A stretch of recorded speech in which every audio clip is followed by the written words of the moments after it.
What's happening, listeners and viewers? Welcome to All Things Covered with Patrick Peterson and Brian McFadden, part of the CBS Sports Podcast Network.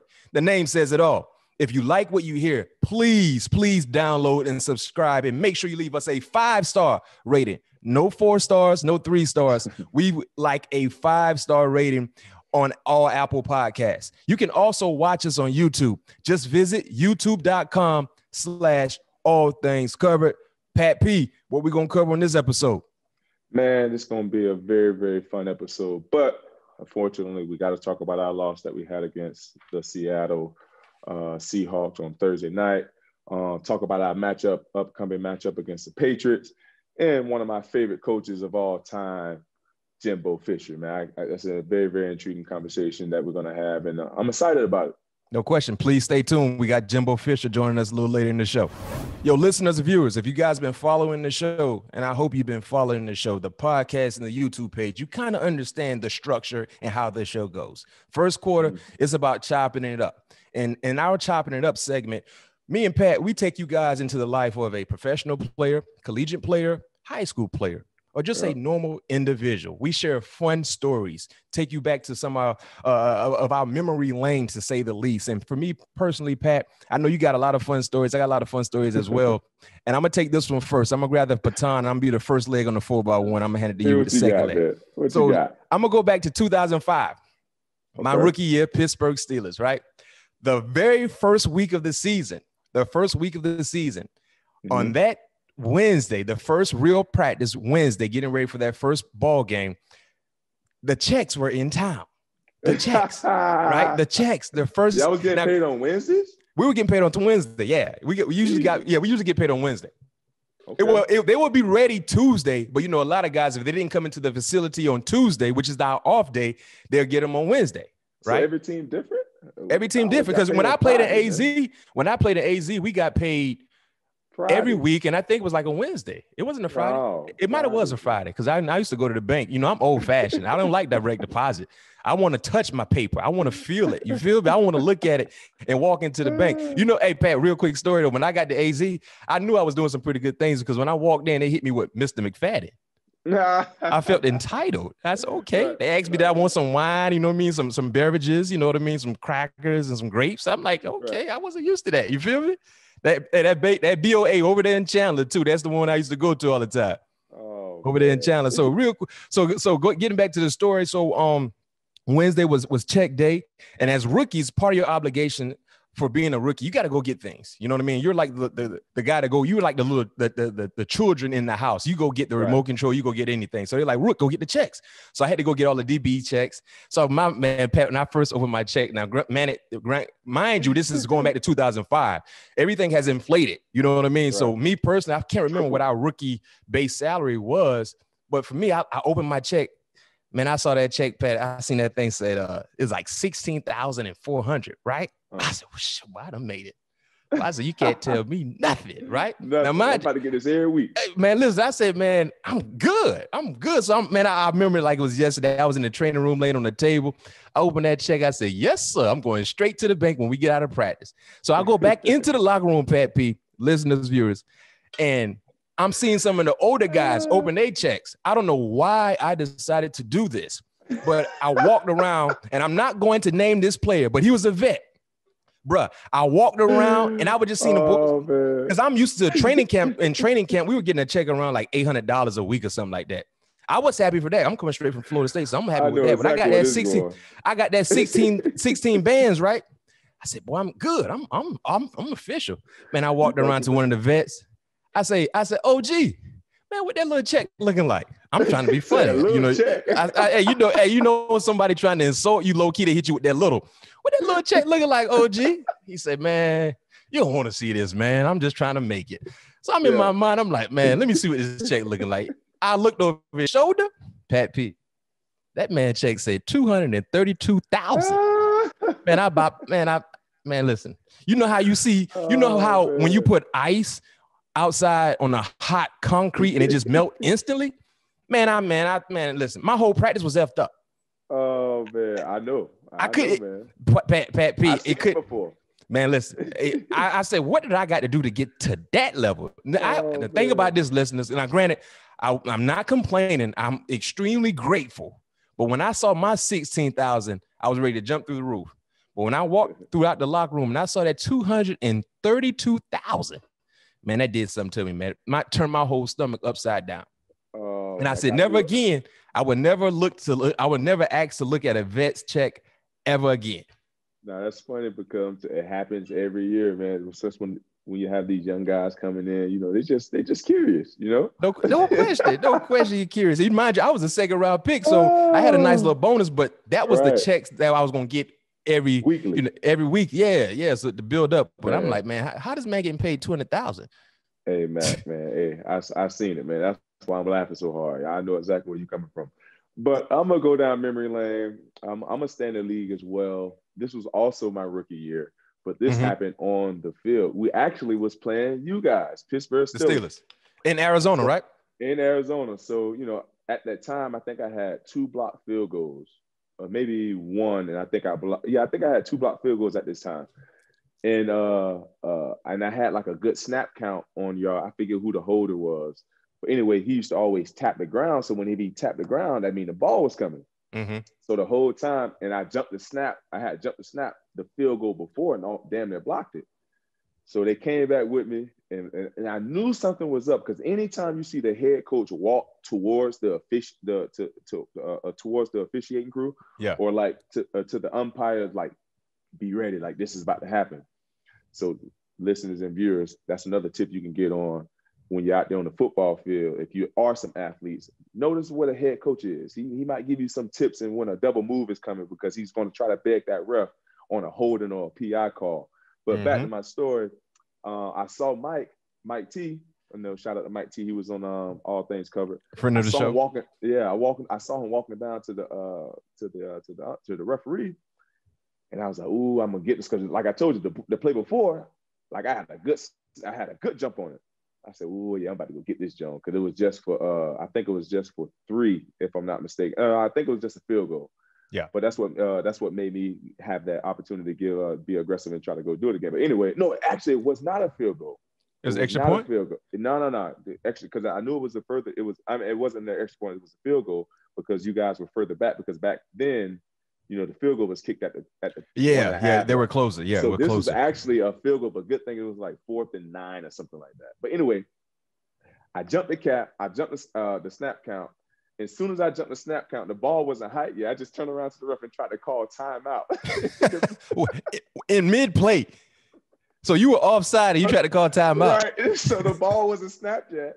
So I jumped the snap. I'm over the ball like, timeout. The ref run to me. It's like, hey, young buck, you can't do that. Oh, so they knew, Mike T knew you were trying to time it. Okay. Right. Yeah, they did their film study, especially you said you almost blocked one early in the game, right? Yeah. Who was the special teams coach out there at AZ there? That was Coach Spence. Spence, yeah, you know, Spence was from Pittsburgh also. Yes, sir. So, man, and we laughed about Coach that Spence for so many years. As long as Coach Spence was our coach, you know, when you come into spring training camp, you always show like stuff you did last year. Yeah, you just try to get the guys acclimated to the system, and he literally showed that play every spring versus spring training. But it was hilarious, man. I thought that was so funny, man, when I first did that, man. I got to check that out. We got to find that clip. All things we got covered. to find that clip, man. We got to find Pat that clip. Offsides trying to call timeout. That was me. And you never know. They might have not caught it and gave you a timeout. I think did we win that ball game? Yeah, I think we won. Y'all won that game by like 3. It came down to the wire. That was Mike Wallace, right? Mike Wallace had a 97-yarder. Yes. And the crazy thing about it, y'all, we ran the same defense y'all ran, and y'all knew we was matched up. So y'all started out in slot, right? And we was in like 83 or something like that. Mike motion. And Mike motioned back over to actually we was in the stay call because we knew he always moved a lot, but that was my assignment, so I had to go to his side. And they knew Richard Marshall would be backside, and obviously, you know, Richard Marshall, great player, don't get me wrong. Yeah. But they knew they took advantage of the mismatch because they knew I was matched up on him. So they started out in the slot. Mike Wallace motioned back over. I think he got like on it was a long one, 3-yard line. And I think he just ran he act like he was running like a speed out and just turned that thing up. Boy. And Ben put that thing right there. It was over. Man, Mike Wallace was Mike you know Wallace how people are fast? Speed. He was just stupid fast. Man, I played against Mike in college, man. My freshman year, I was like, who is this dude? And you always hear about man, he's fast. He's it's fast, different when you see it, when you experience it. Right. When you feel it and you run it, I was like, oh my God. I actually gave Mike Wallace the nickname Crackhead Speed for a Dan Patrick show when the Super Bowl was in San Francisco. That dude, I'm telling you, because he have no form. His form is ugly. That's what I'm saying. So he's just awkwardly fast. Ugly. Man. And you look at in most fast guys, you can tell they're fast when you look at him. Mike ain't got really no calf muscles. He's just stupid fast. Like you said, he crackhead fast. He looked like what's my man name that was the road runner on the show? They beat me. That's Mike. You talking about little beat. Yeah, that's Mike. Meet. Yeah. Mike Wallace, man, it's just stupid fast, man. Shout out to Mike Wallace anyway. That's my whole boy, man. Gotta get him on the show.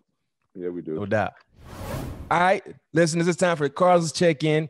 Here's where we recap the most recent ball game with the Arizona Cardinals, and that ball game was last Thursday night on the road against a divisional opponent, the Seattle Seahawks. A primetime matchup. A lot was at stake between these two teams. The first meeting, the Cardinals got the best of the Seattle Seahawks. They were able to tie that series with a huge win this past Thursday, like I said, in Seattle. Final score, 28-21. Back and forth affair. There's a good chance we could see these two teams face off again. You can look at the playoff structure and what could happen throughout the season.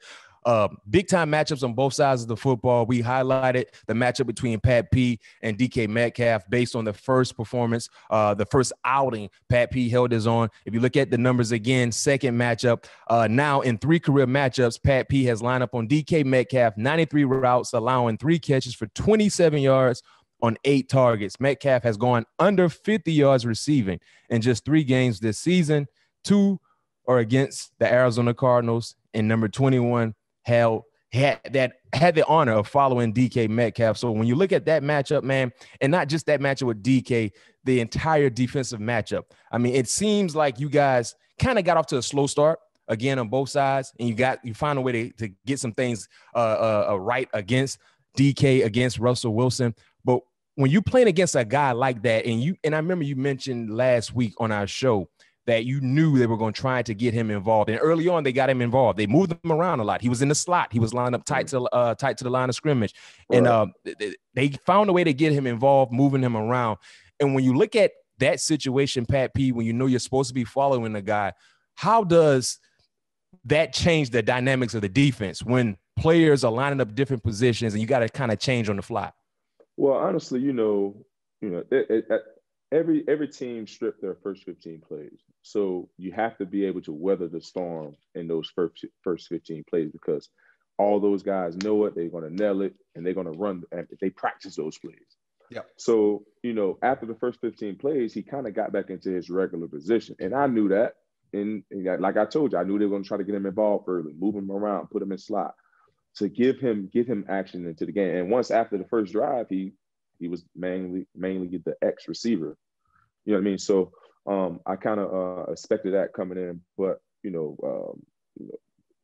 they did have an opportunity to go up against DK again. I mean, the guy's a tremendous athlete.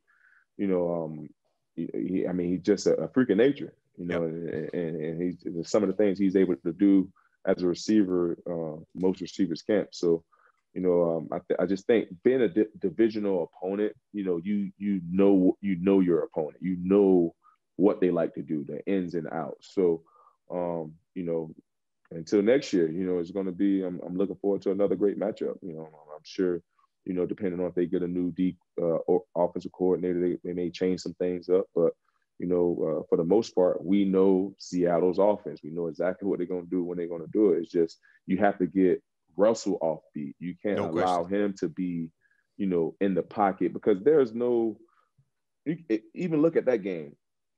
Russell only threw about 5 plays on time. like when it was supposed to be out of his hands. For the most part, all the other plays was just like 6 seconds, 7 seconds. Yeah. And, for a DB, that's like our worst nightmare, having to, cover somebody over, 5 seconds, because now we're at their disposal. They can run any route or run in any area of the field that, that we're basically not, familiar covering, because now they're in tune with their quarterback versus, us being in tune with our film study, saying when they come out in this 2x2 set, I'm expecting lions. It's the routes after that you have to cover with Seattle. And on that touchdown play, Buddha had to cover. We was in the simple quarters coverage. Any other normal quarterback, stationary quarterback, would have thrown that ball, 5 seconds prior to when Russell threw it. But we was in he the held on to defense. Exactly. He was in the quarters defense. He started on inside the numbers on the left side of the field, ran 30 yards to the other opposite hash, then ran up into the end zone. Then not only running up into the end zone, then you run another 15 yards away. You know what I mean? What do you expect a guy to do to try to cover that? But that's the things that you have to be ready for, and then you have to expect from the Seattle Seahawks, because Russell is so good at that, of creating that extra time and buying his receiver extra time to where they can get open and have DBs flustered, because now it's like we're chasing a damn rabbit. No question. And I tell you this much, a game like that, playing against that type of quarterback, you really can use a guy like in Chandler Jones. I know you guys are missing Chandler. No doubt about it. I mean, I know you're missing Chandler. The proof is in the pudding. When Chandler's on the field, he averaged 3 sacks. Yeah, no question. You know what I mean? No question. He averaged 3 sacks. Every single time he played the Seattle Seahawks, he averaged 3 sacks. Yeah. Point blank period. And we definitely was missing a bona fide pass rusher in that game. But, every team can say that. At the end of the day, we have to lick our wounds, and we have to be prepared and ready with what we got. And, we did our best, and you have to live by that motto, because it's so true. Next man up. No question. You have to make sure that your guys, you have to make sure your guys that, that is backing up those starters, those 5 stars, that they can pick up the slack when it is a drop off. So, just have to lick our wounds and look forward to the rest of the season. Talking about improvising, Russell Wilson was able to improvise a lot in that ball game last week in Seattle. And one of the plays he was able to improvise and buy himself extra time was a deep pass that involved you and DK Metcalf, that they hit you with a pass interference. Me personally, it was a bang play. I mean, you got to give both individuals an opportunity to showcase what they can do. And referees, and I know people may say I'm biased, I'm a former DB, but I can care less. I'm just speaking the facts. Referees, it seems like they're one-sided. Do you believe the NFL should add an extra referee to be able to monitor and be more precise when it comes to game-changing plays, field position, like plays that are changed with a blink of an eye when it comes to a flag? Because in that play, number one, that's a long time to cover, like you said. And secondly, he's pushing, you're pushing. If both individuals are pushing, I think it should be fair and don't call anything at all. Do you think the NFL should think about adding an extra umpire when it comes to judgmental calls like that? I really do, Mac. And I said it last week. I really do. The refs need more eyes to be able to officiate the game better. Not saying that they're not doing a great job. They're doing what the position that they're in. They're doing what they see. They can't see the whole picture. And that's my argument. If they can't see the whole picture, why the receivers have the advantage of having the referee see the whole picture, but the DB don't, and we get called for everything. You know what I mean? So that's my whole thing, is give these guys more eyes so we don't feel much more at a disadvantage, because they gave us a challenge thing. All right, that was cool, but why did they take it away? I know the numbers were down, but still, why did you take that away? Yeah, and my thing is, when DBs get dinged for a pass interference, why is it a spot foul? If a receiver get a pass interference, it's 10 yards. Why that can't be a spot foul on wherever they initiate the contact or the pass interference? You tack that on from the line of scrimmage and you mark that back. It's just not even. Like, if you're going to continue to give us these ref, and it got to be a give take. So if they're going to give us that view of the ref, it shouldn't be a spot foul no more, because that is So you're saying it should be a spot foul the same way. Let me simplify this for our listeners and our viewers. If it's a 30-yard pass down the football field, and if it's offensive PI, that means it should be 30 yards marked going the opposite direction from the line of scrimmage. Yes, it's the same thing with a DB. Yeah, so if a DB get a pass interference 50 yards downfield, the offense is going right where that pass interference 50 yards downfield. Yeah. So my thing is, all right, take the spot foul out. If the receiver gets penalized 10 yards, why we can't get penalized 10 yards? Yeah. Our job is already hard enough. We've got to play with our back against the wall. We got to run backwards against the receiver. Our job is hard enough. So why would you have the DBs, the only position on the field, to get penalized? We can get penalized the most yards out of any flag on the field. And that can change the course of a game. I mean, that can instantly put an offense in field goal range. Man, you got teams that practice Hail Mary purposely to get an offensive PI. I mean, to get a defensive PI. Yep. Purposely. Yep. They just throw it up. One thing that I know you hate and any DB hate, we're talking to the DBs now, listeners and viewers, but keep it real and understand where we're coming from. One thing I hate on a deep ball, when they hit you with that quick extended arm to create that separation, and they never call it. And what people don't understand, that little quick extension knocks you off balance. And all they need is a little bit of separation. And when they hit you with that bam, and the older receivers know how to do it so well, and they never call it. But if we did the same thing trying to make a pick, right, it's an issue. This is the worst response, and I hate when they say this. Oh, I couldn't see it. Oh, but you see when I supposedly, and my thing is, how was that PI? Did I stop him from catching that ball? He had both of his hands. Did I hug him, or did I even get there too early for that to be a PI? Yeah. That was not a PI. And I take pride in that because, like, I always thought as a DB, clean hands is everything. Like, I think I'm good enough to where I don't have to hold a receiver to guard him. You know what I mean? So that's why I think if the NFL can't give us more referees, let's just even the playing field by marking it 10 yards both ways. Yeah, instead of being a spot five. That spot five is tough. That spot five is tough. Man, that is the worst call in the. I can get PI. I get all that. Yeah, that happens. But for it to be a spot foul, yeah, that's tough. You're killing me, man. And you're talking about some of the big physical receivers that tend to push anyway. Like, right. Like, come on, man. It's crazy. You got plenty of receivers every time they run a comeback or a stop, they're pushing off every time. No question. They hit you with that quick elbow, knock you off balance real quick. Every single time. Every single time. But I can tell you this much, Pat, looking at your career, playing with clean hands is something you've been fortunate with, because been in the league 10 years, you only have 25 pass interference penalties called against you.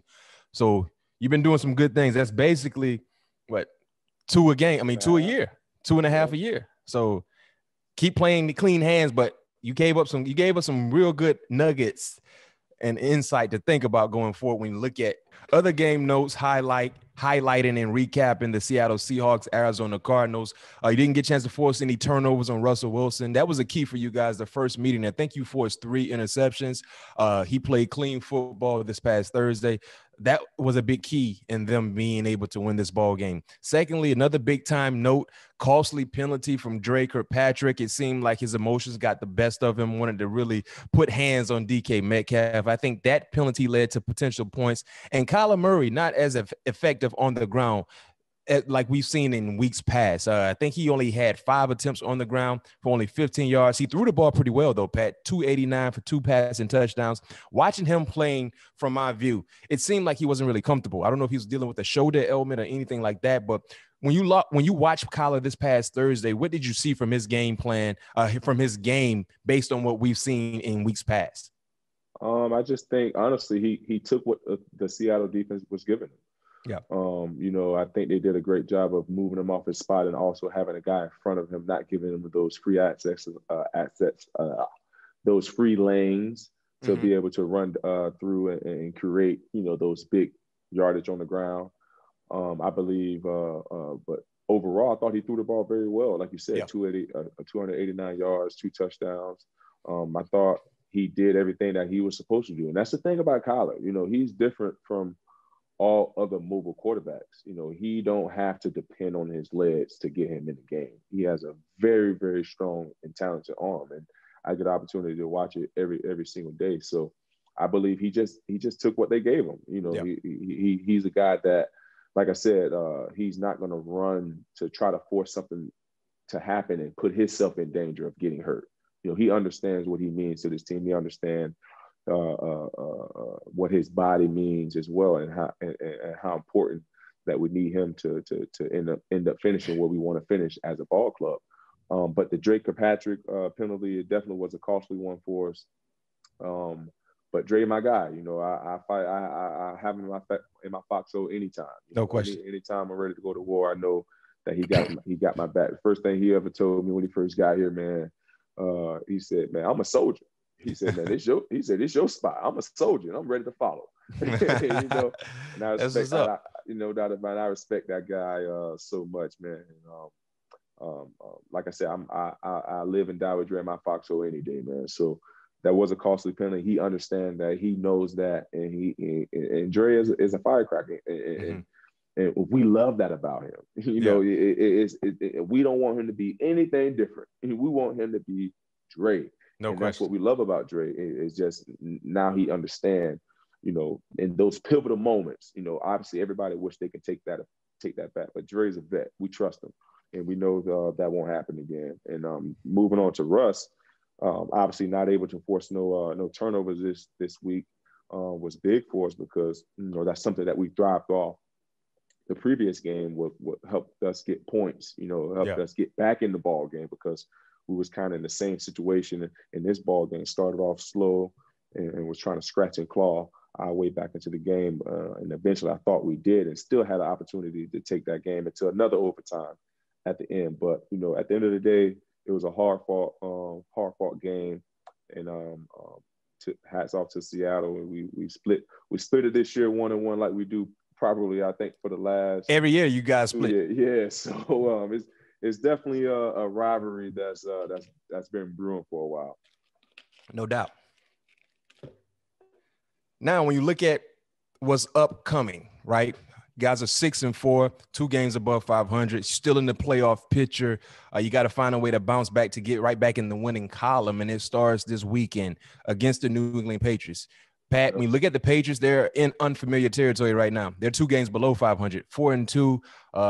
Bill Belichick, I don't know if I can't remember the last time he's been below 500 during the middle of the season, but currently that's their position right now. You're playing against your draft mate, Cam Newton. Number wise, he has 1,900 yards throwing through the air, 4 passing touchdowns, 7 interceptions, but he has 9 rushing TDs. And I don't know if you knew about this stat. He just completed his first passing touchdown to a wide receiver this past weekend against the Texans in the loss against the Texans ball game. So clearly he's been relying on other pass catchers in the red zone. So looking at this ball game, very, very important ball game for both teams involved. Clearly you guys are trying to stay in that playoff conversation. The Patriots, they're trying to get into the playoff conversation. What do you guys need to do to have success against the Patriots offense, especially looking at the struggles they've been having with the connection with the quarterback and the wide receiver in the red zone? You know, we have to make sure that we stop the run, you know, first and foremost, because I believe the Patriots are right now averaging like 160 plus yards on the ground. So I think that's going to be very, very important for us to be successful as a defense. We have to stop the run and force Cam Newton to throw the ball. You know, and as an offense, we know Bill Belichick is like a defensive guru. He's going to take away what you do best. So we're going to need all hands on deck on the offensive side of the ball to where we can start forcing, you know, New England and to be, you know, situations that they've been in for the most part of the season, finding a way, trying to call back into the games. And I believe if we're able to do that, you know, our chances of winning will go up a little bit. So, we know they're gonna heavily rely on Cam. You know, they haven't shown any real options. I'm kind of expecting that. From and also them, too, you know. Damian Harris, he's been toting it. Exactly. Yeah, he's been running. Now you kind of figuring out what you got with Damian Harris in the background. I believe he's averaging. In the backfield, I believe he's averaging like 5.1 yards a carry. And you get Sony back, so they're getting their backfield back, and I believe Bill Belichick is going to cater to the best unit on his football team, and right now the offensive line is the best unit on his football team. So you're going to find a way to run behind those cows. We have to make sure that we do a great job of stopping that to force them to put the ball in the air. You're listening to All Things Covered. Patrick Peterson, Bryant McFadden. Make sure you stay tuned. We got Jimbo Fisher joining us a little later in the show to talk about the A&M Aggies, Texas A&M Aggies, his coaching career, and some other fun stories. So make sure you stay tuned. But now we're talking about the next matchup between the Arizona Cardinals and the New England Patriots. When you look at this matchup, you talked about your defense against their offense. But your offense versus their defense, it's going to be a big time matchup in the secondary. Stephon Gilmore, DeAndre Hopkins from the show joined us a few weeks ago. Make sure you tune in and check that episode out if you haven't seen it yet. When you see these type of matchups, Pat, that you're not involved in, do you become a fan of the game when you're on the sideline, when you're not going through your defensive adjustments to kind of see these two guys go toe to toe? I definitely watched the matchup, because I'm a fan of the game. I love to see, that competitive edge from one another. D-Hop coming back to the sideline, saying what he had to say about, such and such, and obviously watching it on the field. It's a beautiful thing to watch, and that's what I believe. To me, that's what the game is all about. Fierce competitors going at each other's neck. And I believe that's where you are able to grow your reputation. That's where you're able to be, known as, something. And honestly, Calvin Johnson said, he can respect the guy that does that, because at the end of the day, it's Imano on Imano.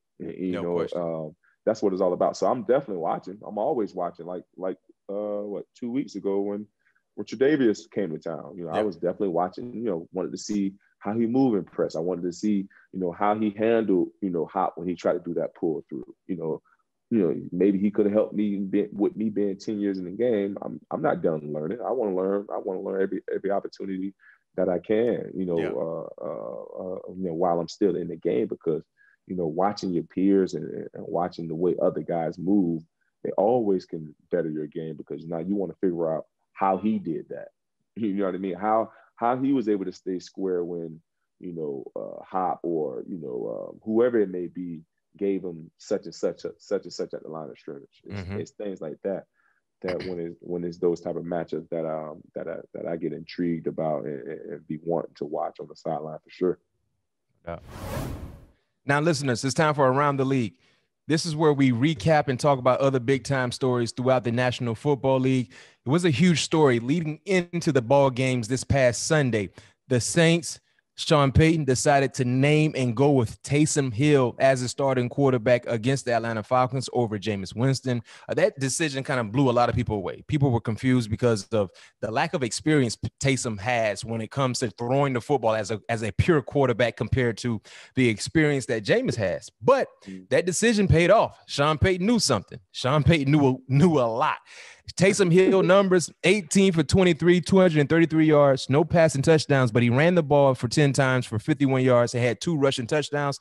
It resulted to a big-time win against the divisional foe in the Atlanta Falcons. It looks like Taysom Hill got comfortable as the game went on. I don't know if you got a chance to see that ball game, but he presents a different element at the quarterback position, similar to what you guys have in Arizona with Kyler, Lamar in Baltimore, even Josh Allen in Buffalo. But the thing about Taysom Hill, he is a pure football player playing quarterback. Those guys are legit quarterbacks that have other skill sets that can really help them and elevate their game. Taysom Hill is a football player. You want a guy that can tackle, play special teams, and run in the wall. That's who he is. And he's maybe like that high school player. Yeah, he's that high school player that's super cock strong and just do it all. Right. And that's how he goes about his business. And that's why he's been so successful in the National Football League. But it seemed like Sean Payton knew something. Were you surprised when you heard that decision that Taysom Hill would be the starting quarterback?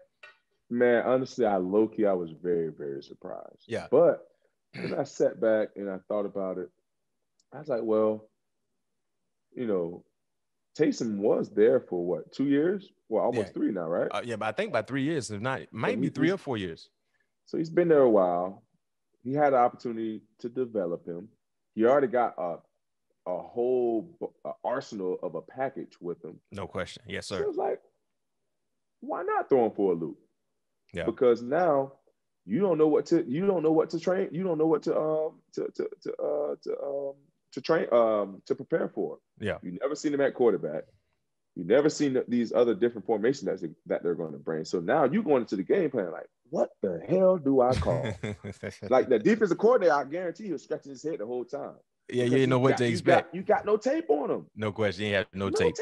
You got to go back to what college days, BYU days, if you want tape. And I believe that Taysom, he knows the system. He's been in a room with Drew Brees. He understood how to prepare.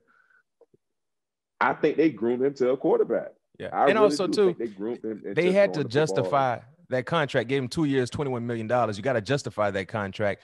But I can tell you this much too: you can tell how the trend is starting to really change. Teams are looking for that mobile, athletic quarterback now, right? I mean, because of the success that your guys have in Kyler Murray, other quarterbacks, Lamar Jackson, even a mobile guy like Pat Mahomes. You know what I mean? If you can throw the football just a little bit and be smart with the football, and you got athleticism, you're gonna be good.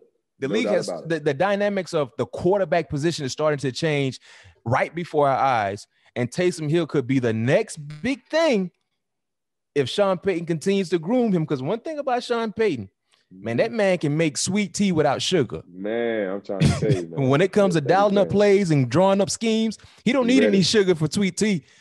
He'll go ahead and give you a batch of tea with no sugar, and that thing tastes sweet as ever. No question. Palmer. No question. And outside of that news coming from New Orleans, most recently, the Ravens had to shut down their facility. A few players tested positive, so they had a COVID shutdown. The thing about this information, why it's so intriguing, listeners and viewers, is because the Ravens, they play this Thursday night, Thanksgiving. This is an important ball game. Against the Pittsburgh Steelers. Pittsburgh already have a game in hand. They beat the Ravens a few weeks ago in Baltimore. The Ravens are not only trying to stay relevant in the AFC race, Pat, but they're trying to stay relevant in the AFC North because the Cleveland Browns just won. The Ravens lost to the Tennessee Titans. They can't afford to lose another ball game, not to mention trying to limit the separation from the Pittsburgh Steelers, and you're trying to create separation from the Cleveland Browns. And you were involved, not necessarily in this same situation, Pat, a few weeks ago, but you had a few players that tested positive as well. Talk about the difficulty in going through that. But you guys had a normal week. You were going to play on Sunday. The Ravens, they got to play on Thursday. Yeah. It's difficult, going through that protocol when someone is tested, positive for COVID-19. But getting prepared for it through a short week is even more difficult. Is it only those only the two running backs, right? I think it was more. I think it was two running backs. I think it was a defensive lineman, but I heard they shut down the entire facility. So on a short week, and you can talk about this. You really practice on Monday because you play on Thursday. Right. Yeah. So they didn't have it. They had to shut down the facility on the first rep day, getting ready for Thursday night football. Right. And I think that's the toughest part because now, like you said, they shut down the facilities. Although you really don't practice, throughout those. Yeah. Monday's not that big of a day. Right. But you still need to be able to see it. Like me, I'm a guy that like to be out there with everybody on the field. I want to be in that moment. And I think that's going to be the toughest part.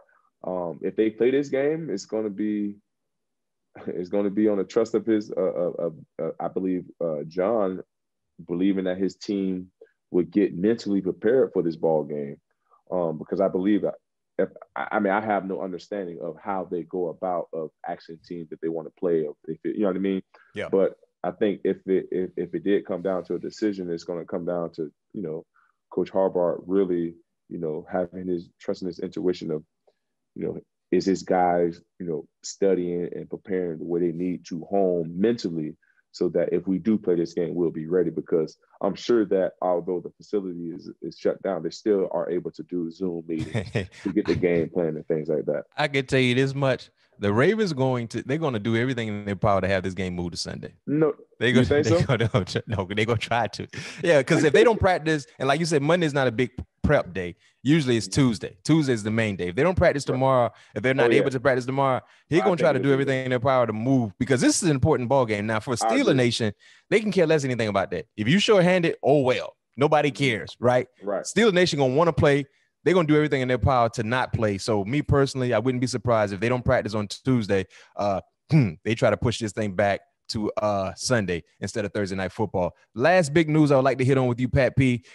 Miami Dolphins, team that was trending in the right direction. Still, I believe they trended in the right direction. Visited the Denver Broncos. Tua Tagovailoa was a big-time talk throughout the National Football League with how well he's been playing, being able to win ball games and come up clutch in big-time moments. Got benched.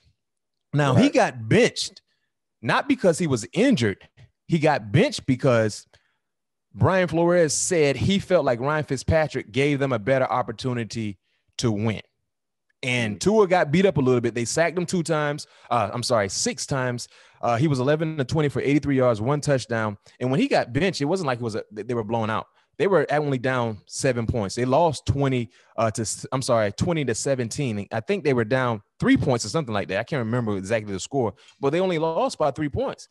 So hearing that news and knowing your quarterback, the future face of the franchise, wasn't injured, if you were part of that roster, or you were on that defense and you heard the news that they just moved him because they felt like Ryan Fitzpatrick gave them a better opportunity, what is that telling you? Man, honestly, man, Matt, when I saw they benched Ryan, I believe they was playing the Jets, if I'm not mistaken. That was after the Jets, if I'm not. Yeah, that was his last start. Right, but they benched him during that game. Oh no, they didn't bench him. They let he finished the game a little bit. No, they let Tua play that game, if I'm not mistaken. Oh, yeah, because they blew out the Jets. They blew out the Jets and Tua came in. That's what I'm saying. So when they came out and said that they're going to name Tua the starter, I was like, damn, why would you do that? Like, because I believe Fitz was playing some great football. Mm-hmm. Obviously, we know Fitz is a gunslinger. You know who you're signing. So at some point, you have to be able to live with some of the things that he do. You know what I mean? So, but at the end of the day, I believe he gave you the best opportunity to win right now, because you got to think about Tua coming off an injury, didn't have an off season, and like it's all mayhem right now. So why would you put your rookie quarterback in that situation now and now bench him? Yeah. So now that's going to mess up his whole. And they've said that he will be the starter this week, so he's right back in the starting lineup.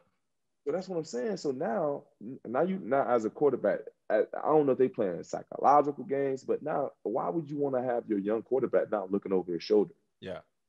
Why would you want him like, man, if I mess this up today, am I going to be benched? Now not knowing Tua, not saying that he's going to do that, but for most rookies, he may be like, the hell with that. Now I'm about to go out and do my thing, and I'm wishing him the best of luck and hoping that he do that. But psychologically, for the 80%ers, because I believe, most guys that the great is 20% of the people who played in this game are great.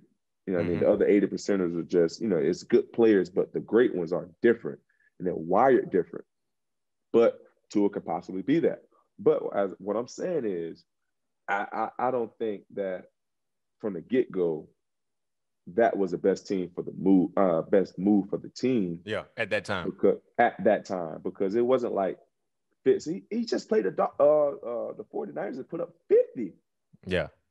They were rolling. It was rolling. So I'm like, why would you do that? I think if you were concerned for his health and his safety, just seeing what happened with Joe Burrow, then come out and say that.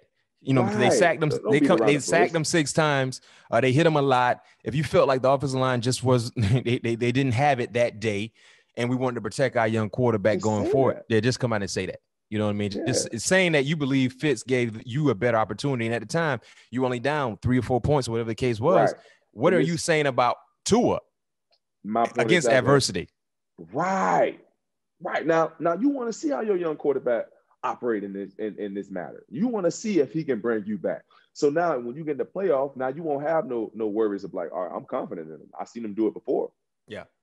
You know what I mean? So I didn't see that. I didn't watch that game because I didn't watch no football this weekend. I was with my babies every single day. So I soaked up that time with my girls. But when I saw the news and I saw how it went down, I'm scratching my head. I'm like, man, like that can kill a young guy confidence like no other. Like no other. Yeah, it was surprising. And I guess we got to see exactly what they have in store. I don't know who they play this week. I think they play. Gonna bounce back, man. But I think they play the Jets. So if they play the Jets, no question. I think he should have at least 250 because that's another thing. I have not yet seen. I don't think he's thrown over 200 yards yet. Well, he hasn't had to. We look at how they've been winning ball games defensively, been scoring points, giving them a short field, and special teams. They've been scoring points on that end as well. So this was his first piece of adversity, and I wanted to see exactly how he handled. I mean, we all wanted to. Yeah, but they didn't give him the opportunity to. Yeah, well, because initially when I saw, I thought they pulled him out because he was hurt. Yeah, but then when I saw the news, exactly. Then when I was like, "Oh man," because the tackle he did get hit on, it looked ugly, pretty, no doubt about it. Yeah. So I thought he got hurt, but then hearing the news, they said, "Come on, man." Yeah, come on. And other stuff outside of the NFL, we love basketball. The NBA free agency period started last week. We saw some big time news. Me and Pat, we're big Laker fans. We had J.R. Smith on the show. If you didn't get a chance to check that episode out, please do. Outstanding episode with J.R. Smith, champion with the Los Angeles Lakers. Man, the Lakers had a big time free agency period, in my opinion. And we still got to sign the big fish, which is Anthony Davis, and we're going to do that. But just looking at what the Lakers have done, and I'm sorry, listeners and viewers, if you're not a Laker fan, just bear with us, okay? Just bear with us and rock with us. The Lakers signed Montrezl Harrell, stole him from the Clippers. Got Dennis Schroeder. We signed back Markieff Morris, Wesley Matthews. That's a real under-the-radar signing. Man. That could be big. And Mark Gasol. I mean, looking at what the rate. Back home. Yes, he's coming back home. Remember, he got drafted by the Lakers. Never played one game there, but he got drafted in LA. Well, looking at the Lakers right now, I believe they have a better roster now than what they had last year that won a championship. Man, how excited are you about the Lakers and what they're doing? And Rob Pelinka just coming in with the clutch with big time moves. And man, Rob is making it happen, man. And I love to see it because when you got the king. For God knows how much longer we got him, but we know the king is comfortable in the finals. So we got to put the best players around him at all times so the king can get us where we need to be. And that's in the championship every single year. But I believe Wesley Matthews was a steal to me because I believe it's an upgrade to me from Danny Green. I believe he'll give us a little bit more than Danny Green gave us. And Danny Green hit some big shots for us, I believe in the third round of Western Conference Finals, some big threes late in that series to get us over the hump. But I think Wesley is a little bit more aggressive on the defensive end, and he can give you those buckets, those nasty buckets, though. Take it to the rim. Yeah. And he got outside range, which is good for us as well. But getting Mark back, obviously losing Dwight will be big. But getting Mark back, a guy who can stretch the floor a little bit, I think is going to be huge for us because Mark can hit that that 17-footer, that 21-footer versus Dwight. You can he's kind of like a defensive player on the field, so that's giving us an extra offensive player, like a bona fide offensive player on the court. So. I'm loving what we're doing, man. I'm hoping that we can doggone it go to the fans to be allowed because I can't wait to get to Showtime, man. Man, no question that. Hopefully things are a little better, man. Because right now I don't think they're gonna have any fans, but hopefully by April or May, they change some of those restrictions, man. But it's a great time to be a Lakers fan. Shout out to all the Laker haters. We see you, but we don't hear you.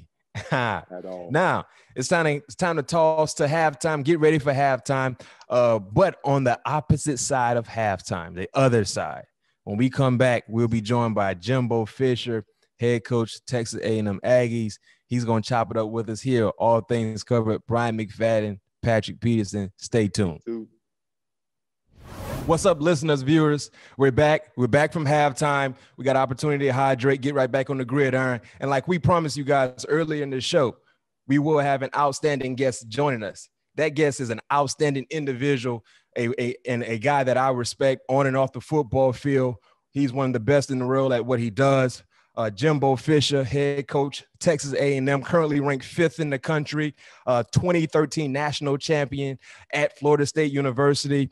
Right now, got the Aggies rolling from top to bottom, man. It's an honor, Jimbo, to have you join us here on All Things Covered. And you're actually the second head coach to join us here on our show. The first head coach, Mike Tomlin, he's doing some pretty good things. So we tend to think we have been the rabbit foot for a lot of our guests. All of our guests have been doing some extraordinary things in their profession, and we think that will continue to follow. So hopefully that follows you and the Aggies throughout the rest of the year. But appreciate you joining us here, Coach. How you been? Been great, man. Hey, I'll take that. You know that in coaching. I'll take all the luck, all the skill, everything involved to get wins like that. No question. Hey, Coach, a lot of people don't understand. It's not just about being good. You got to be lucky as well. That ball got to bounce right, too. Now, you're exactly right. And you know, the thing about that is Mike and I coached together. Really? We were on staff together at the University of Cincinnati. Me and Mike are friends. Me and Mike are good friends. We're friends, yes. Very good. I didn't know you was on that staff. See, when he first came there, I was the OC. When I left Auburn, in between Auburn and LSU, I went there as the OC. I was a very young guy there for 1 year. He commands a secondary coach. We used to battle one-on-ones every day, quarterback, receivers, and DBs. He was coaching DBs. But me and Mike were on the same staff back then together. I knew he was going to be a great coach, and we stayed friends ever since. Also, Keith Butler, wasn't he on that staff as well? Keith wasn't there when I was there. Keith wasn't there when I was there. Yeah. You know, Rex Ryan had just left. Rex Ryan was there, and he had just left. So all you guys were at Cincinnati? Yeah, but he was there before. Keith Willis, old great Steeler, that was on there. He was an defensive line coach. Larry Zerline, who coached at Pittsburgh when y'all there, he was an offensive line coach there at the time. Wow. We had a heck of staff. Amos Jones, we had a bunch of guys. Man, and I consider myself to be a historian of the game for guys in my age bracket. I did not know all of those iconic names were tied to Cincinnati Bearcat football. Think about that. You learn something new every day. Yep. Yeah, so we're going to get into the nitty-gritty when it comes to your coaching career, Coach. But before we do that, you were also considered to be a real top-tier quarterback. Going back to your college days at Stanford University, I think you were National Player of the Year 1987, and I've seen you on the sideline get into the quarterbacks, Coach, and you expect nothing but the most out of your quarterbacks. But what kind of quarterback were you at Stanford University? Well, we threw it. Now, Stanford's here before. I was at Salem College before that for 3 years. Okay. I was an All-American there and Player of the Year in the conference for a couple of years. And then, because Terry Bowden was the head coach there then, that was his first job ever. He was at Salem College. We had 13 Division I transfers in it. Orson Mobley, Allendale Camp, 3 from Florida State. All started at Florida State, all played in the NFL. Jeff Shaw, we had about 13 guys. We all transferred in. I was on a baseball scholarship at that time, believe it or not, at Clemson. Oh, so you played baseball as well? And played baseball at Clemson. We went back to Salem for 3 years. And Terry left to go to Stanford and got me to go back down there and play. But we threw it around. We ran the Florida State offense. We threw it all over the yard. We threw it, ran a little option, but we threw the heck out of it. And, had really good receivers. And whatever Florida State was doing, that's what we were doing.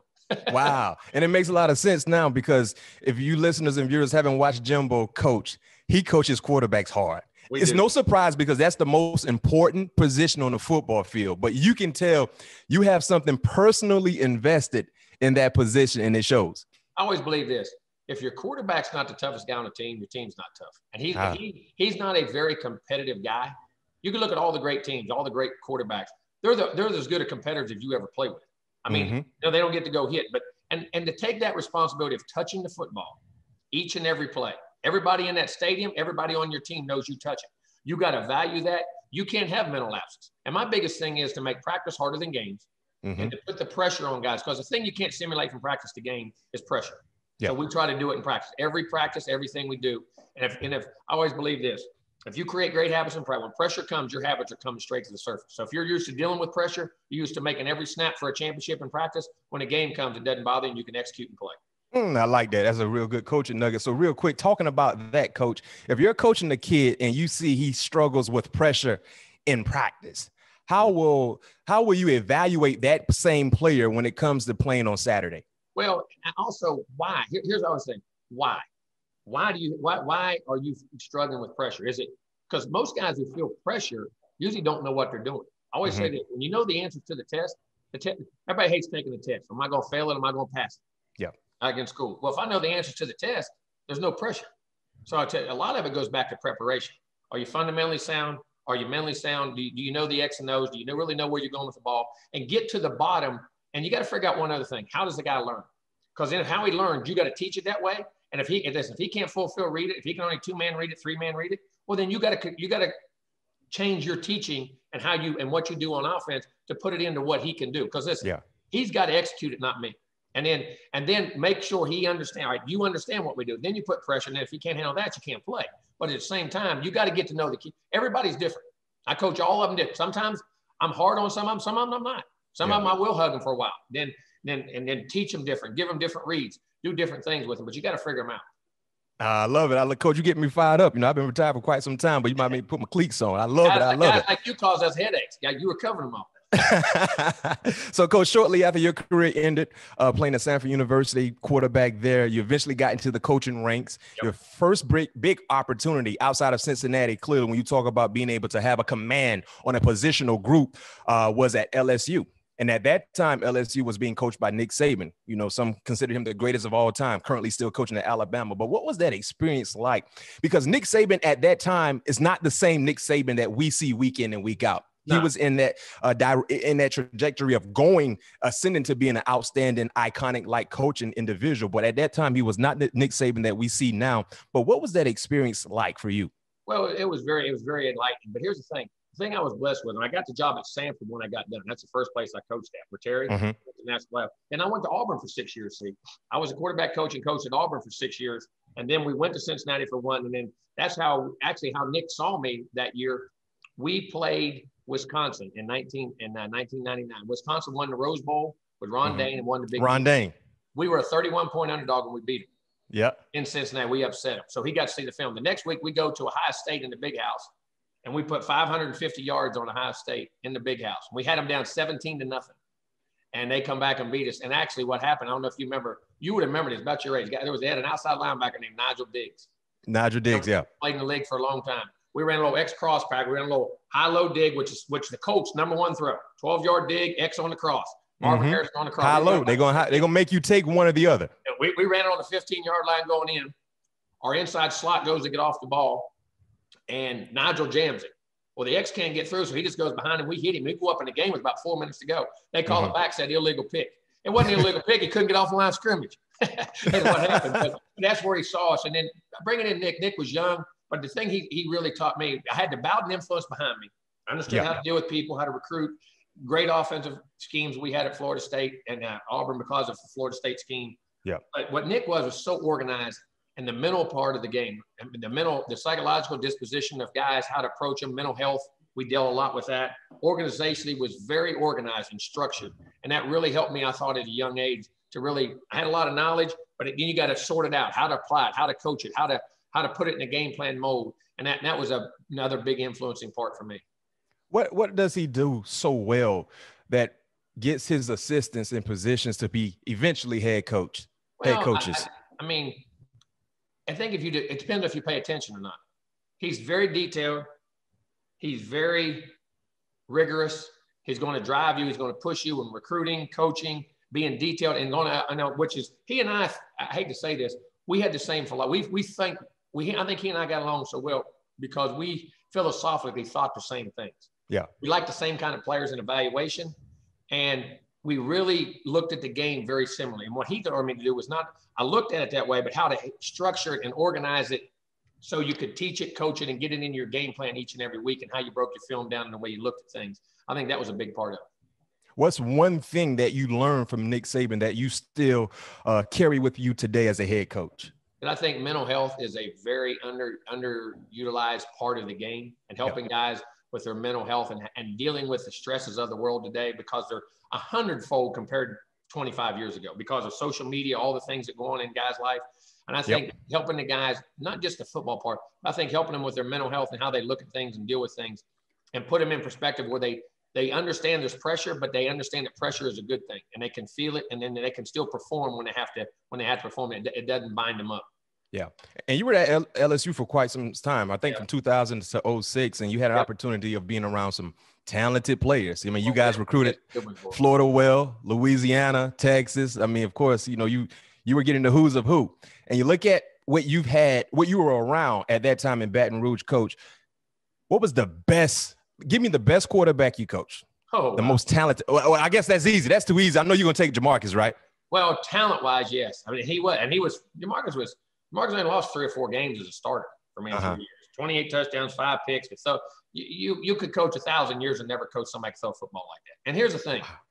The mental part of the game for me, he had 3-4 play checks. He had protect. He changed Mike. He did everything for me. He was brilliant. He was mentally very sharp. I didn't understand him not having as much success up. I don't know what happened, but mentally, all the guys I've had, he was right there with all of them. But Rohan Davey was, man, a very productive player. Miami product, Dade County.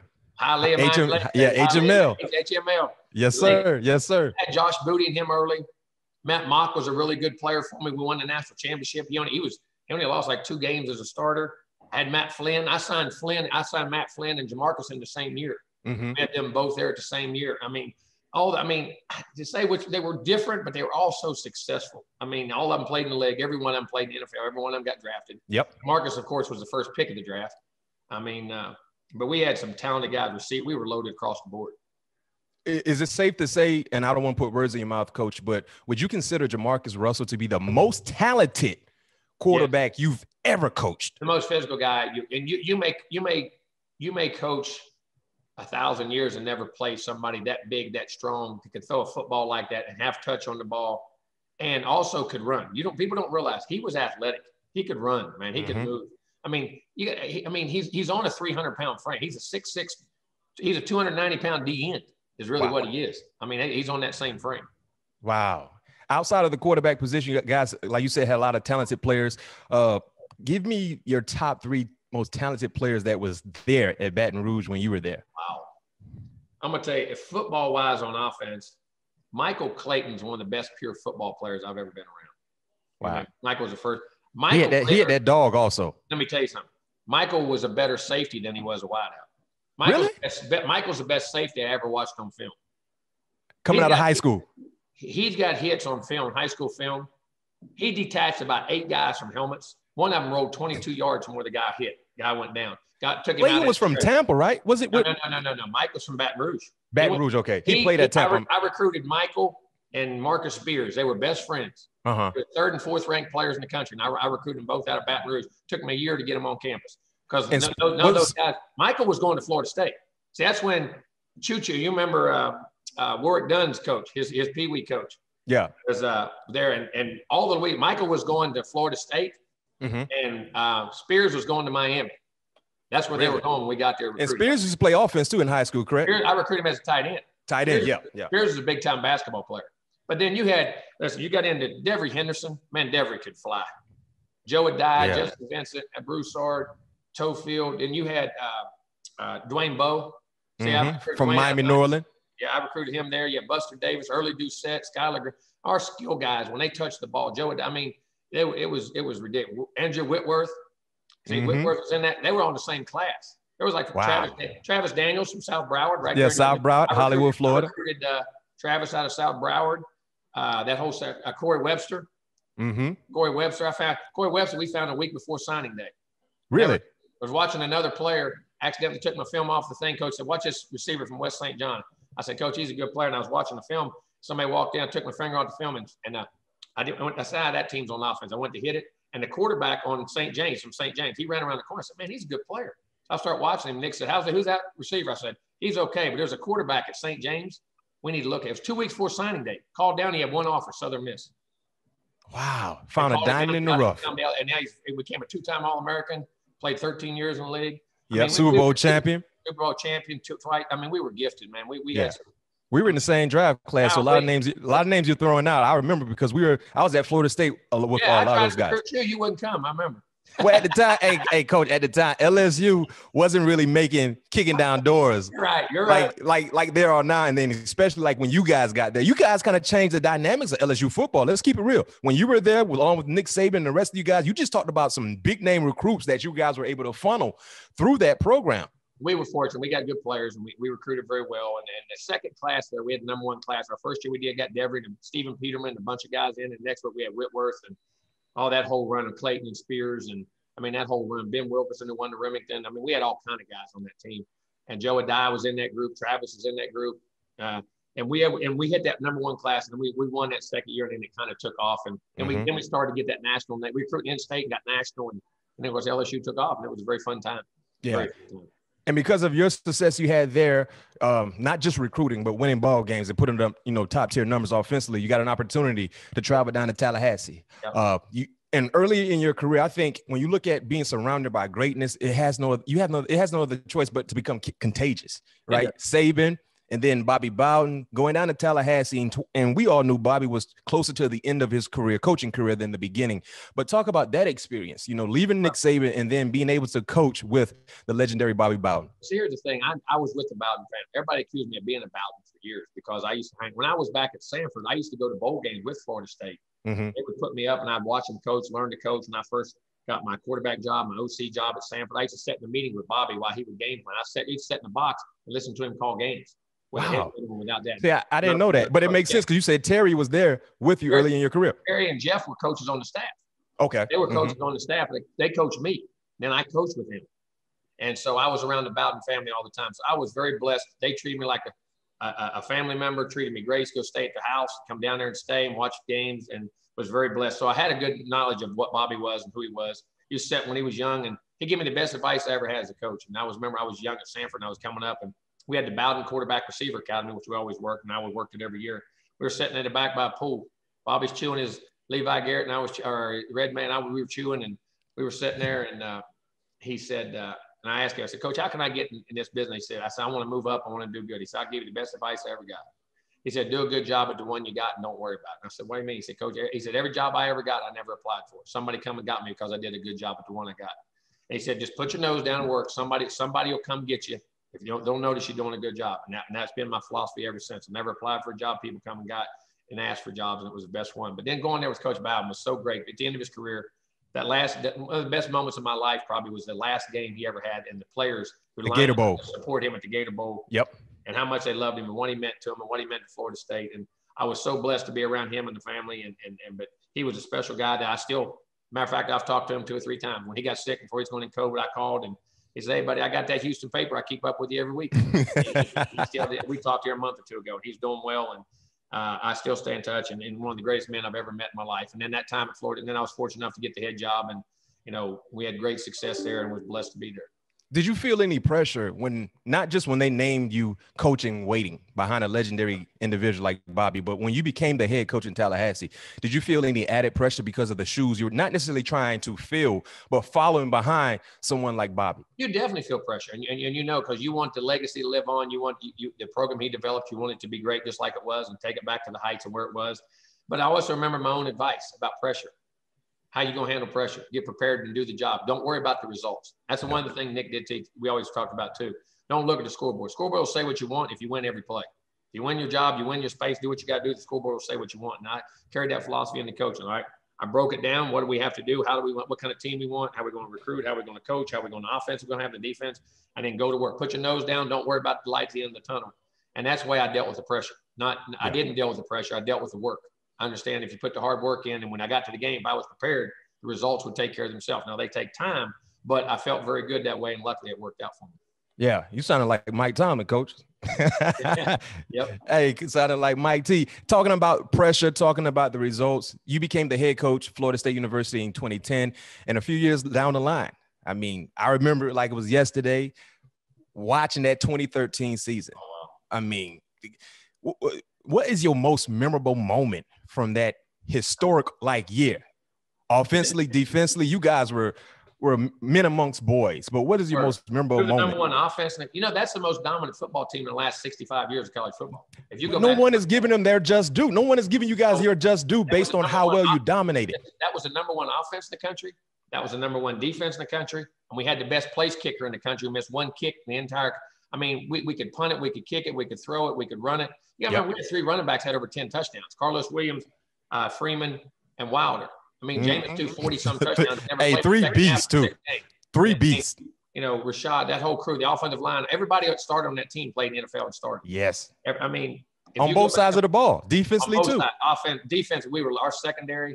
Jalen Ramsey started as a freshman, started at safety.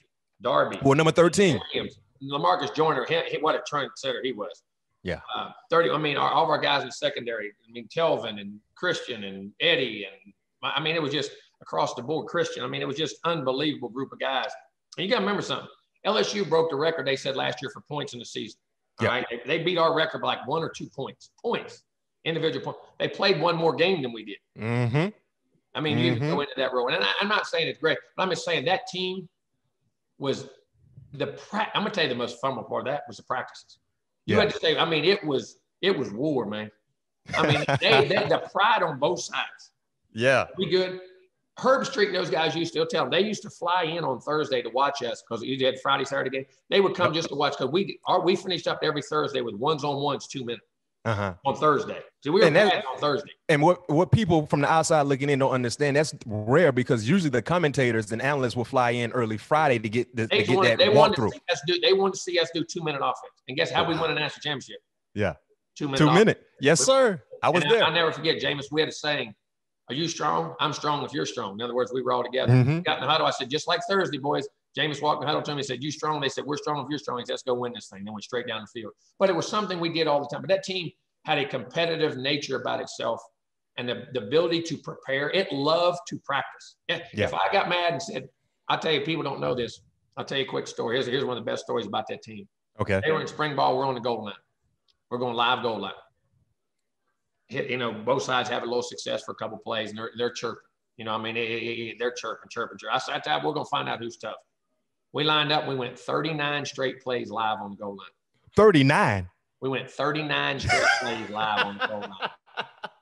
In spring ball, and I know it was hot and humid in Tallahassee. Hey, we lined up and went 39. I said, if we're tough, we're going to find out. If you guys are going to run your mouth, they start. So then guys would try to jump in. They would throw guys out, wouldn't let nobody in. Wilder carried it 32 of the 39. What? And scored almost 28 of them. And he actually cracked 2 ribs on the first play and never told nobody. And kept going. But that team, the way it was, and then at the end, instead of being mad, they were mad we quit. They wanted to keep going. That team had a sense to be mad. I'm not saying that. There was a competitive nature and they wanted to be, they were so close the year before, we let it slip. Yep. They said it'll never happen again. And our leadership and our things that went on, there was leadership that went on. Guys, you could coach them hard. They loved it. They never said 2 words back to you. Yes, sir. No, sir. But when it came time to turn the dogs loose, let me tell you something now. They would eat up with dogs, and they loved to practice and play. At that time, which moment during that championship year did you realize, we got something special? There's the first game caught me off guard. Jameis went 25 against Pittsburgh. 25 of 27, and we hit it. Yep. But we played. Everybody's going to say the Clemson game. We played. It's still we have the 2 largest wins ever between 2 top 25 teams. We beat Maryland 63-0. They come in as a top 25 team, and they were pretty decent. We beat them 63-0. I went, wow. I knew we were good. We went to Clemson. We were both top 5. We won that game 51-14. Yep. With Sammy Watkins, you name it, they had everybody. Martavis Bryant was on that team. They had everybody. Mm-hmm. We beat, and it wasn't close. No. And you walked off those fields, and you're happy. You're going, wow, and called the dogs off a little bit. And I'm not trying to rub it in, but you went and looked up at them, and you're going, wow. This team here, whatever you asked it to do, it did. It was amazing. It really was. I'm going to throw a play out to you, and we're going to transition to Texas A&M. But one of my favorite, not just Florida State plays, Coach, one of my favorite football plays. LaMarcus Joyner, you guys were playing a team in Tallahassee, and LaMarcus Joyner missed a tackle. It's against Ida. He came on a blitz. He came on a blitz. He ran 120-some yards. Let me tell you something. I've never seen Joyner tired. I've never seen Joyner take a play off. And I'm going to tell you something. Joyner didn't try to tackle you. He tried to put you in a hospital. Joyner he blitzed off the right side. Yep. Mm-hmm. Or his right side. The ball went out. He'd run, slipped, fell, jumped up. The ball splits for a 60-yard gain. He chases it all the way down. Guy jumps in front. He has to jump back around, loops back around, and catches the guy on the other 20 after blitzing. He ran like 100 and some yards on the play. Go watch the last play of the national championship. They tried that trick play where they threw it over and then threw it back. Mm-hmm. They throw it over. He's over, stops the play. They throw it back. Who made the tackle on the other side of the field in the last play of the national championship? Joyner, number 20. Number 20. Let me tell you something. You walk down the alley with that guy in about 2 seconds and not blink. Hey, listeners, viewers, for you guys that are listening to us on the podcast and for you guys that are watching us on YouTube, please go Florida State 2013. You say it was Idaho? Who was it? Yep. Idaho. Here's a bad part. We won the game 80-14. Yeah, I mean, you guys blew them out of the water, but they made some plays. Those guys didn't matter how much they were up or how much they were down. They played the same way. Yeah, good. But listeners, viewers, please go watch. This is one of the best football plays. When you talk about effort and just being relentless, this is the ideal coaching tape.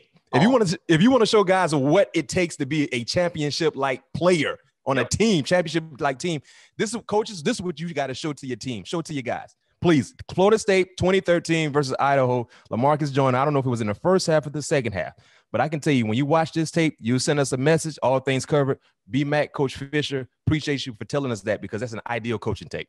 It's amazing. And then because of your success, Florida State championship coach, being able to recruit some of the best players. I mean, what you did at Tallahassee, Coach, man, you brought in some, not just 4 and 5 stars, but you guys got 2 and 3 stars that you developed. People don't realize Devontae Freeman wasn't a top tier player coming out of Dade County, Miami Central. Freeman never started a game in high school to his senior year. He committed to me never starting a game. And I was the first year as a head coach. People were, but this guy don't know what he's doing. Who are we recruiting? And he came to my camp and worked out. And how I found him was as accident. I went down to watch another guy, Gaines, who ended up going to Kentucky in the spring. I wasn't a head coach yet. I went down to watch him. Well, he was in night school. So I watched the other group, had some other players. So I watched, and then coach was there, and he said, what do you think? I said, he's good. I said, I'll tell you what, coach, I like your backup back better than I like your starter. And I think your starter is a really good player. He said, well, I said, no, coach. He was just a junior. I said, I'm just telling you, I like this guy. So Gaines, we recruited. He ended up going to Kentucky. We didn't take, and then we come back next year, and I sent our guys down to see Devontae. And I said, go watch me. He said, coach, he ain't started. I said, I don't care. I want this guy. They said, well, let's wait till we get to camp. So they talked me into coming to camp. Let him come to camp. He went through spring. He comes up to camp. It's one of them days in Tallahassee, 100 degrees, the humidity's 7,000. You know what I mean? You can't breathe. He's all jacked up. He starts to work out. He gets overheated, cramps up within 5 minutes of the workout. We're working out in camp. He falls out, and I said, hey, don't worry about it. Hey, we'll finish camp later, do another session. He said, coach, I'm sorry. I said, listen, Devontae, just relax, buddy. It's no big deal. He thought, about 15, 20 minutes later, I got a tap on my shoulder. I said, yes, sir. He said, coach, I'm ready. I can work back. I said, no, you just crazy. He said, coach, I'm telling you. He worked out about 15 minutes, 20 minutes. He started doing his drills, and he changed the direction. He caught balls. He did all this. I said, that's enough, guys. He said, no, coach, I'm sorry. I'll do better. I said, why? You got a scholarship to Florida State. Why you got to do any better? He said, huh? He had never had he was a 0 star. He wasn't even ranked. I thought he had at least 1 or 2. He didn't have no ranking. Not, as soon as we signed him, he did. Okay. But they moved him up. He had no rankings, and he commits.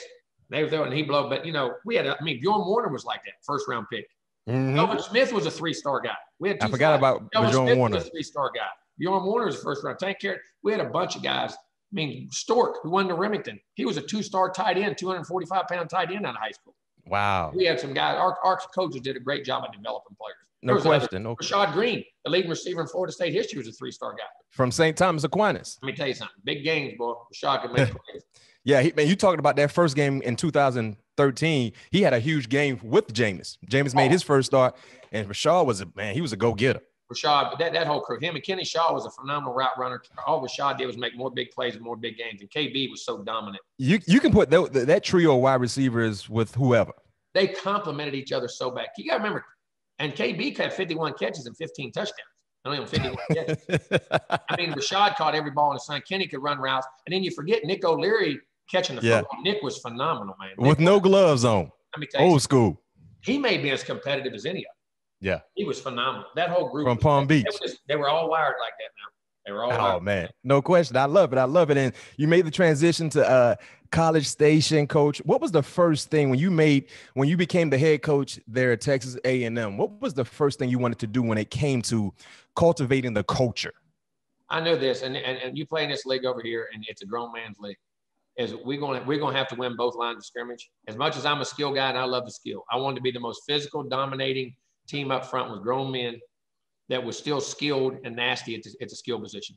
Just because you're physical doesn't mean you can't be skilled and technical. But just because you're also very technical and skilled don't mean you can't be physical. You got to play the game physical. You got to play it nasty, and you got to win the game up front. If you can't, we can't function. And that's the thing we're starting to do right now. We're learning to win the line of scrimmage, and our skill guys are loving the not only being technical and making the big plays and all that, but we're learning to be physical as we play.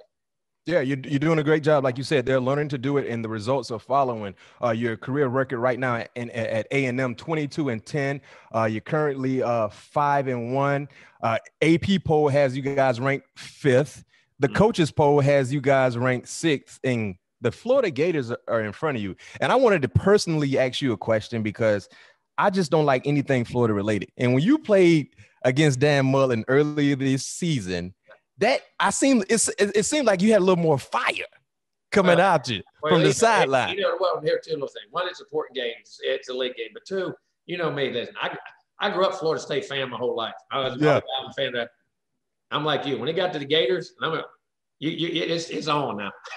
Hey, Coach, people don't understand that's something. That's a hate that will never leave you. You know what I mean? And that got me fired up because I watched that game, covering college football. Clearly, CBS Sports, we always covering the SEC game in the week and all the SEC games. But when I saw you at the end of that game and I saw you give me that little extra, I said, yes, sir. Coach Fisher still got it in his heart. Exactly right. He come back. He had so many battles with him, so many wars with him, and you know how that game goes, man. It's always, and so that's always ingrained in.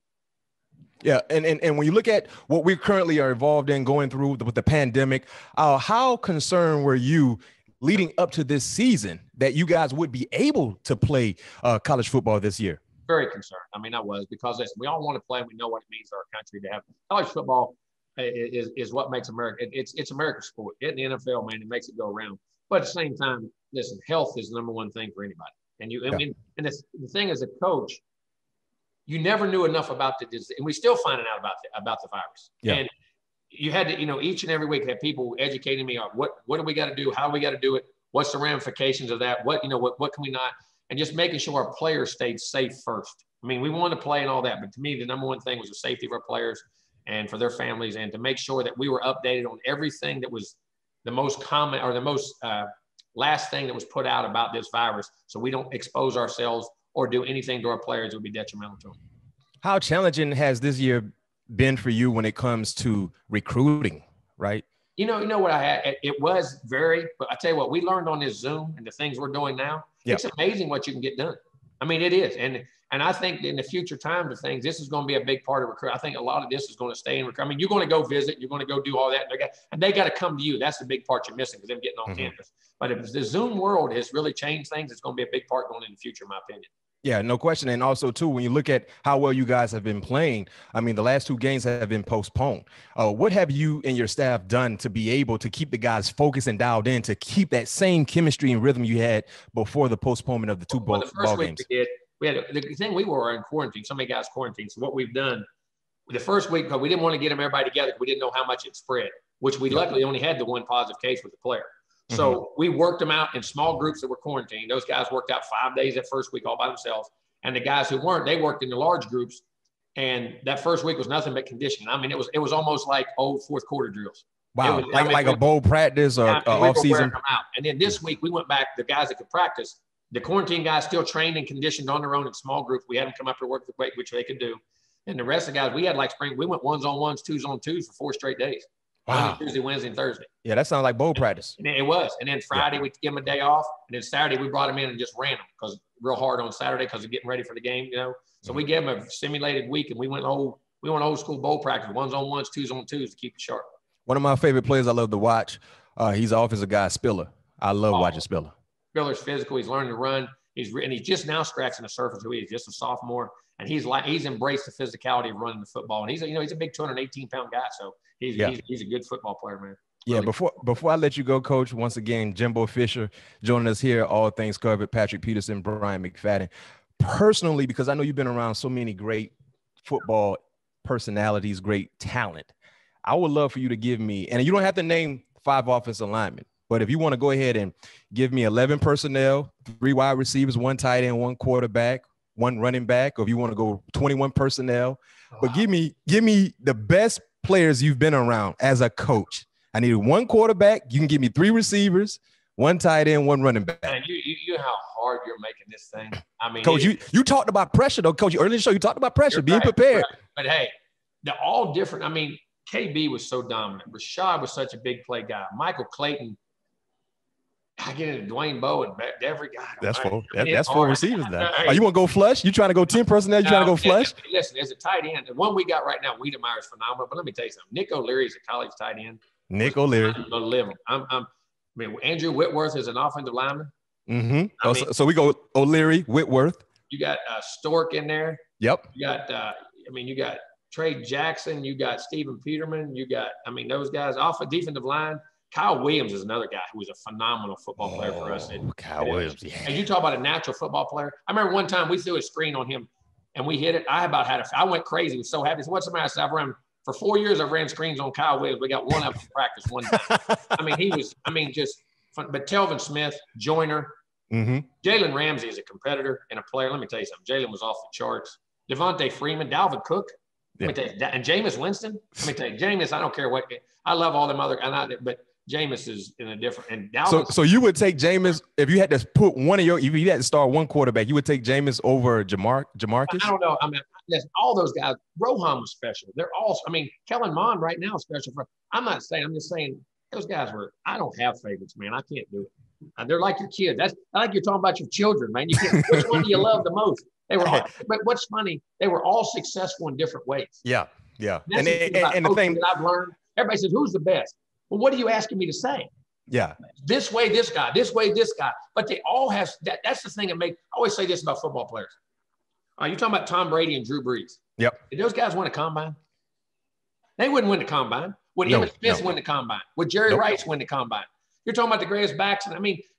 That's the thing about football that makes it so elite. There's toughness. There's intelligence. There's ability to process information. There's ability to compete. There's a competitive edge to you. There's so many guys. I've been so blessed to coach so many great football. E.J. Manuel is a great player. Christian Ponder is one that's very underrated.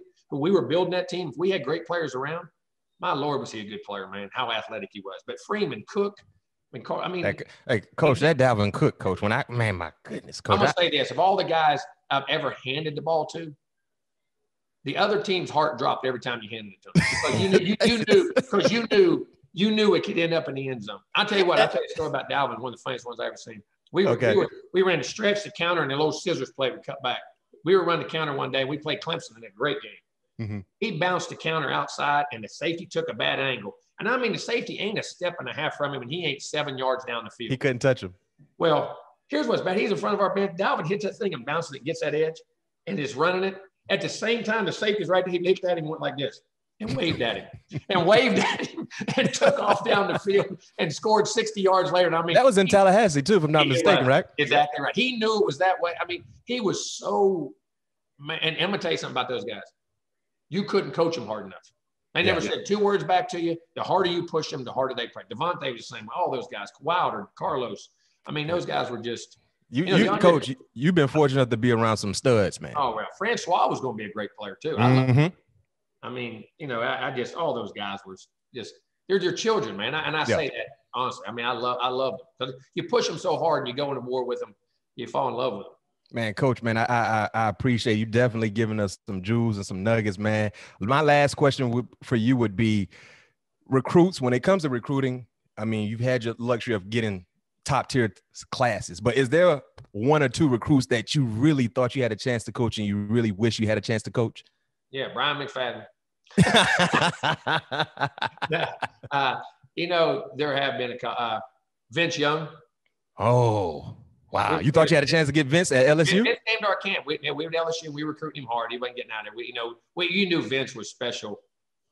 Just overall, his size and speed and athleticism were just crazy. I'm trying to think. I tried to recruit Patrick. As a matter of fact, when I first got to Florida State, I was an assistant though. I wasn't the head coach yet. Julio Jones. Ooh. See, we were real close with Julio. Oh, and I remember. Yeah, we definitely were close with Julio. We were probably second in that deal. I wasn't the head coach yet. Me and Dossie recruited the heck out of him, and Julio was one in there. We felt really good. Had a good relationship. And I remember, Coach. You guys used to have all and what was the name of that the camp. And we all would come back. The Friday Night Lights and had all the great players come back and they coached. If you remember, Jerry spoke at that thing. Yeah. Remember Jerry Rice came and went. You remember Jerry worked out for 2.5 hours and ran every route and went up and down the field. If you remember exactly. He was 2 years retired. Yes, I remember that. I remember that camp. Yeah, Julio was over there then. Yeah, Julio was another one, man. I always loved Julio. I thought because Julio was a linebacker in a wideout's body. No question. With a build. I mean, he was like him and Clayton, some of those guys, but Julio was special. I mean, he really was. No question. Hey, Coach, man, and thank you, man, for the time, man. It's been a pleasure.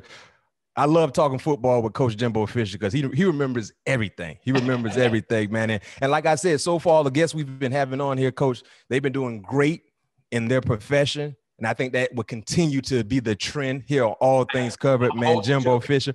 What'd you say, Coach? I'm holding you to it, or I'm going to send Jerry after. I'm going to have Jerry Johnson come get you. I tell J-Rock, I said, what's happening? I will. All right, Coach, appreciate it, man. You stay safe, man, and best of luck this upcoming week. Hey, Max, thank you very much. It's a pleasure. Yes, sir.